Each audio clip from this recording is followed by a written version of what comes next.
Assalamualaikum warahmatullahi wabarakatuh. Kali ini penulis ingin menunjukkan mengapa kok minyak kelapa coconut oil itu nggak bagus untuk aditifnya oli mesin.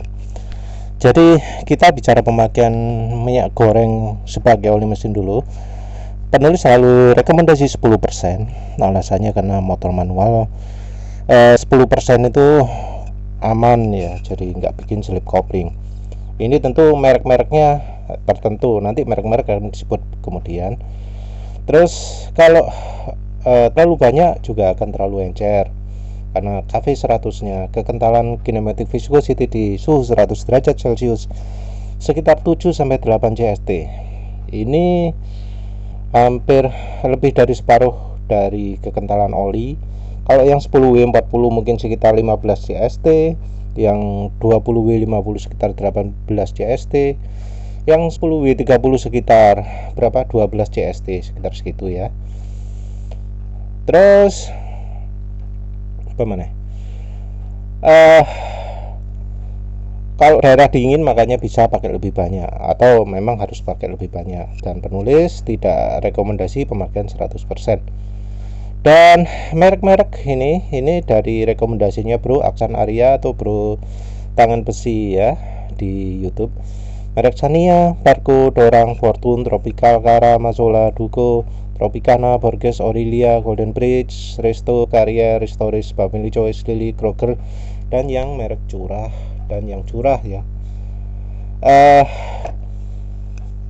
Sudah dicoba nggak layak. Sayangnya penulis nggak tahu ini tipenya tipe yang mana, karena kayak ikan dorang ini ya, ada yang minyak kelapa, ada yang minyak sawit.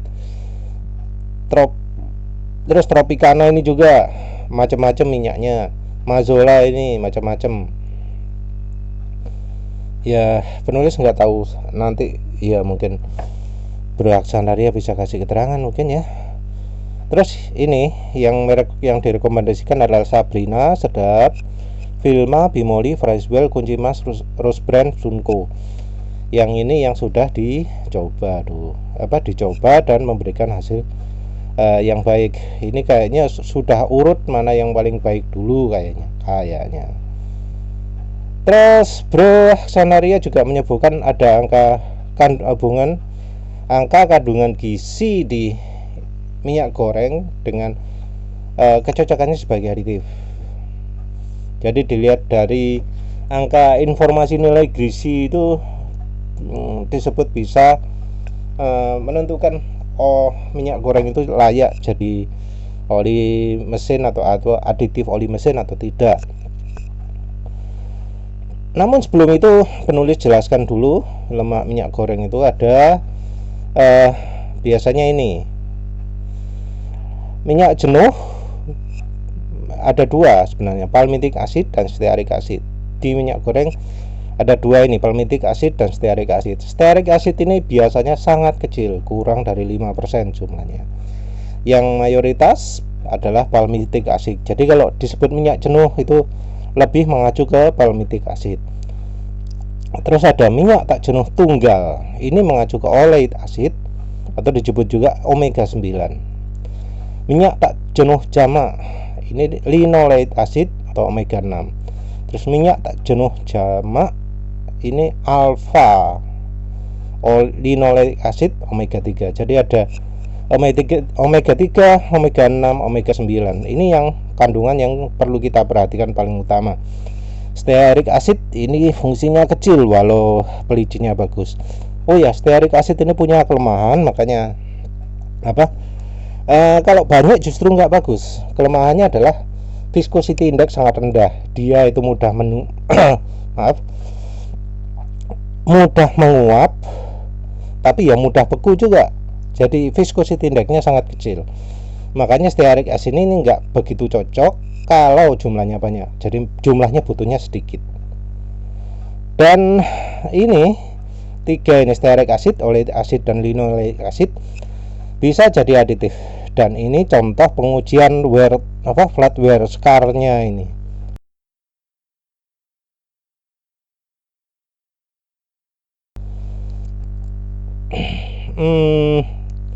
Yang ini mungkin lagi beku ya, gak ada ujinya. Jadi ini hasilnya. Jadi yang hasil paling buruk linoleik, hasil paling bagus oleik. Tapi kita lihat di 50 derajat setara, di 100 derajat paling bagus stearic acid, di 150 derajat oleic acid lebih bagus dari linoleic acid. Nah, terus ini kalau sudah dicampur PaO ya. Ini uji geseknya kalau PaO 100% gimana? Campur 1% stearic acid, 1% oleic acid, 1% linoleic acid. Cuma 1% ya, tapi lihat angkanya perubahannya. Langsung ini di suhu 50 derajat semuanya lebih baik. Semuanya lebih baik dari aslinya. Terus di suhu 100 derajat yang stearic acid malah sangat lebih baik, diikuti oleic acid, diikuti linoleic acid. Terus yang 150 derajat yang stearic acid baik, yang linoleic acid yang oleic acid lebih buruk, yang linoleic acid makin buruk. Gambar itu direpresentasikan di grafik ini ya. Tapi fokus kita adalah oleic acid dan linoleic acid sama kandungan gramnya. Ini penulis ada beberapa contoh. Ini merek kunci mas. Ini lemak total 89 G dari 100 ml. Ini 90,5 G ya, nggak tahu lagi lah. Tapi ini 89 G per 100 ml ini yang dipakai acuan oleh Bro Aksanaria. Penulis sendiri masih belum yakin soal itu, tapi penulis lihatnya dari lemak jenuh ini ya, 37, asam linoleat 11 G, omega 933 G. Ini ada contoh lagi Sabrina, asam linoleat 11,3 G, lemak total 99 dari 100. Kalau ini penulis nggak tahu ya. Ini 89 G dari 100 ml 90,5 G. Ini kok bisa 99 G dari 100 ml. Ini kan jumlahnya lebih banyak ya, terlalu banyak ya. Nggak tahu lagi. Tapi penulis lebih perhatikan dari ini, asam linoleatnya berapa, lemak jenuh berapa. Ini juga ada merek sedap, hampir sama. Ini Vilma. Ini 89 per 100 ml. Ini ada Bimoli 90 G per 100 ml. Ini ada Bimoli 10 G per 11 ml. Ya banyak ya ini ya. Ini juga ada corn oil juga di sini, Mama Suka, corn oil Tropicana, corn oil Mazola. Penulis juga ikutkan soybean oil Mazola, canola oil Mazola. Coconut oilnya, nah ini coconut oilnya Barco ya. Nah, coconut oil ini yang unik, saturated fatnya, lemak jenuhnya 12 gram dari 13 gram. Kalau ini untuk yang total lemaknya ini 13 gram per 13 ml. Ini yang kalau yang menurut Bro Aksanaria tadi ya. Tapi yang menurut perhatikan di sini adalah 12 G per 13 G. Dari 12 G ini berarti artinya mayoritas lemaknya adalah lemak jenuh. Jadi yang lain-lain nggak disebutkan. Ini juga sama 8 dari 9 G. Ini Kandorang 10 G dari 11 G. Ini VCO. Ini juga disebut lemak tidak jenuh tunggalnya berapa. Ini lemak tidak jenuh tunggal ini mengacu ke oleic acid omega 9. Ini tapi lemak jenuhnya 19 G dari 13. Ini merek New. Terus merek bagus, merek Kara. Ini ya sama Kara ya, coconut oil juga. Terus ini merek tidak rekomendasi, lemak jenuh total 90 G dari 100 ml. Ya ini sebenarnya nggak beda dari Bimoli, nggak beda dari Vilma ya. Tapi semua ini sudah penulis rangkum di grafik khusus. Cuma penulis pakai satuan persen. Bisa kelihatan nggak ini ya?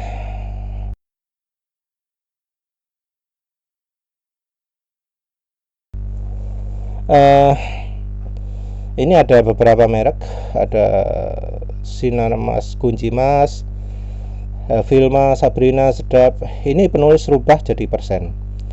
Ini konsentrasi minyak goreng, minyak sawit, palm oil. Ini seperti ini beberapa merek. Ini yang satu grup penulis tempatkan sendiri. Kebanyakan konsentrasinya dalam 44%. Ini minyak Fortune, Sania, Sofia Tropical. Itu 44% palmitic acid dan stearic acidnya. Jadi minyak jenuhnya segini. Dan minyak tak jenuh tunggal oleic acid atau omega 9 seperti ini. Jumlahnya beda-beda. Terus minyak tak jenuh jamak ini segini. Nah, kalau dari percobaan yang bagus itu Sabrina, Sedap, Bimoli, Vilma. Tapi lihat kandungannya oleic acidnya beda. Tapi mengapa kok bisa hasilnya mendekati sama? Sementara itu yang ini 44% hasilnya nggak bagus. Ya, oleh karena itu penulis menyimpulkan bahwa kandungan lemak ini tidak bisa dipakai sebagai acuan untuk menentukan apakah minyak goreng itu cocok jadi oli mesin atau enggak. Nah, yang lain yang jelas-jelas enggak cocok itu adalah minyak kelapa, coconut oil. Karena ini minyak jenuhnya banyak sekali, 92, 90. Nah, ini enggak bagus. Nah, terus minyak jagung. Ini unik karena KCO ternyata jumlahnya beda ya. Yang lain ini linoleic acidnya sampai besar sekali 58, tapi yang KCO 19%. Rupanya KCO ini merupakan campuran antara minyak sawit dan minyak jagung, makanya jumlahnya jadi nanggung ini kayak keduanya, mungkin 50-50 ya. Jadi makanya hasilnya seperti itu. Nah, terus ini yang soybean ini, soybean malah nggak punya oleic acid sama sekali, tapi minyak canola malah lebih besar daripada minyak sawit. Entah mana yang lebih bagus. Jadi ini lebih banyak linoleic acidnya, yang ini lebih banyak oleic acidnya. Kalau cari oleic acid maka yang besar adalah canola oil. Ada yang bilang memang canola oil lebih baik. Ini minyak jenuhnya paling sedikit canola oil. Jadi ya mungkin perlu dicoba nih canola oil. Tapi yang jelas KCO itu beda dari minyak jagung yang lain. Dan canola KCO menurut penulis hasilnya termasuk paling bagus, share stability paling bagus. Jadi ya canola oil mungkin perlu juga dicoba. Ya begitu saja ya. Jadi ini ya alasan mengapa minyak kelapa, coconut oil nggak bisa dijadikan aditif oli mesin, karena kandungan minyak jenuhnya terlalu banyak. Sudah begitu saja. Terima kasih sudah menonton. Assalamualaikum warahmatullahi wabarakatuh.